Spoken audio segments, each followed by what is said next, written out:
Good morning, my name is Kim Bailey and I'm doing a speech on the next generation's fat or fit future. Thank you for my lovely audience for coming today. I don't know about all of you here, but I used to be a big Simpsons fan. Does anybody know about The Simpsons? Yes, so we have one person, one little gal that doesn't know about The Simpsons. Well, I used to religiously watch that show. I absolutely loved it. I don't know if you guys remember this character, but this is Nelson from The Simpsons. You guys remember this little chunkster guy? Yes. All right. Well, a little bit about him, just for those of you that don't know, he was one of the characters that was the most out of shape. Obviously, he didn't play any sports. He didn't have any physical activity, and unless you can count stealing money or beating up kids as a sport, he didn't do any of that stuff. So, just looking at him and knowing what he did in the show, he was a big bully. He bullied all the kids.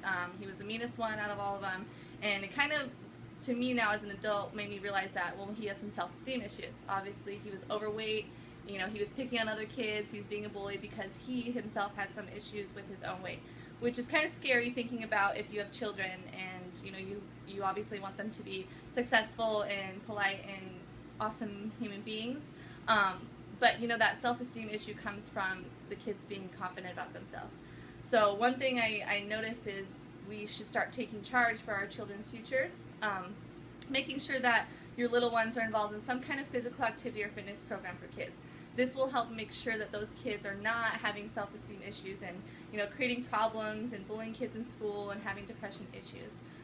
Kids need to stay active. I know that I've read some studies showing some statistics that have proven physical fitness in child's early stages of life is very crucial to their development in school.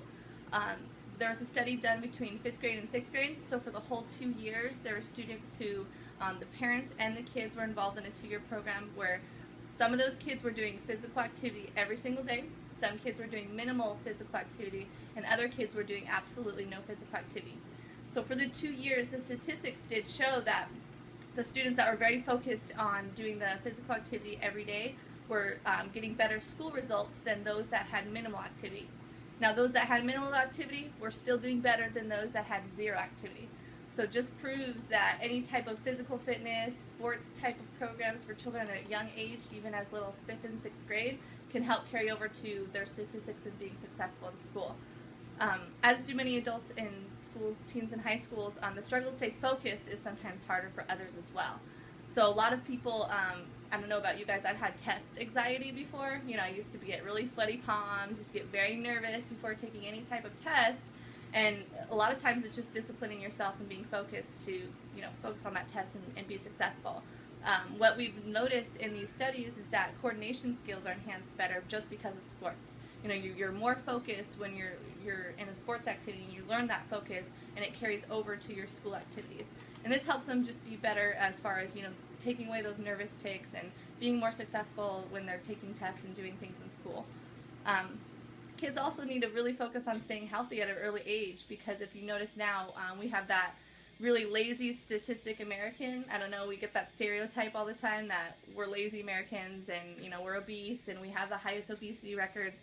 Well, if we could focus on making sure that our children are, you know, eating better and involving their physical fitness and sports activities in that daily diet of, you know, giving them nutrients and vitamins that they need to be, you know, healthy.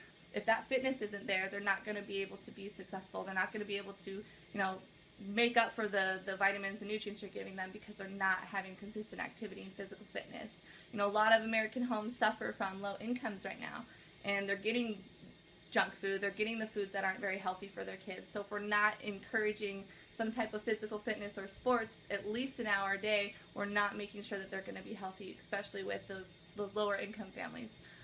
Even those families that can't afford to put their kids in sports, it's so important to have some kind of fitness, whether it's taking your kid outside for an hour or even just you know, jumping rope with them. Something that doesn't cost anything is still as important to build that type of constant physical fitness in their daily lives for any type of child. Children that do engage in physical fitness do have more disciplined behaviors.